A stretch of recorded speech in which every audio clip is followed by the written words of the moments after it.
आहोत पुन्हा एकदा गिरगावच्या या यात्रेमध्ये, जिकडे आता बाळासाहेब ठाकरेंचा जीवन प्रवास दाखवणारा हा चित्ररथ आहे आणि तो चित्ररथ साकारलाय ते कलाकार आपल्यासोबत आहेत. आपण थोडक्यात त्यांच्याशी संवाद साधूया. जन्मशताब्दी वर्ष आहे आणि त्यानिमित्ताने हा चित्ररथ साकारलाय. पण हो, खरं तर यावर्षी जन्मशताब्दी वर्ष आहे आणि मी बाळासाहेबांचं व्यंगचित्रकार म्हणून आणि एक कलाकार म्हणून असणारं एक व्यक्तिमत्व साकारायचा इथे प्रयत्न केला आहे. बाळासाहेब ठाकरे हे एक व्यक्ती आणि एक व्यक्तिमत्व असून आणि आपल्याला एक विचारधारा देतात आणि ती विचारधारा खरं तर खूप महत्त्वाची आहे. कलाकार म्हणून जगण्यासाठी त्यांचे प्रत्येक स्ट्रोक्स हे अतिशय जवळ देतात आणि एक कलाकार म्हणून मला जगण्याला एक सकारात्मक ऊर्जा देतात. म्हणून हा पूर्ण रथ आम्ही वेगवेगळ्या पद्धतीने साकारला आहे. सगळीकडे त्यांचे विचार आम्ही लिहिण्याचा प्रयत्न केला आहे. अग्रलेख म्हणजे काय, एका बाजूला तर बाळासाहेबांचं पूर्ण अक्षरांमधनं चित्र साकारलं गेलेलं आहे.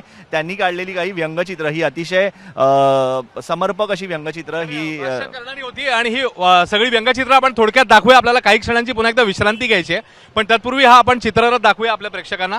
आणि इकडे जसं यांनी उल्लेख केला अग्रलेखांसंदर्भातला, त्यानंतर तिकडे कुंचला आहे, त्यासोबतच एकूणातच बाळासाहेब ठाकरे यांचा जीवन प्रवास दाखवण्याच्या दृष्टीने हा चित्ररथ साकारण्यात आलेला आहे. एबीपी माझा, उघडा डोळे बघा नीट.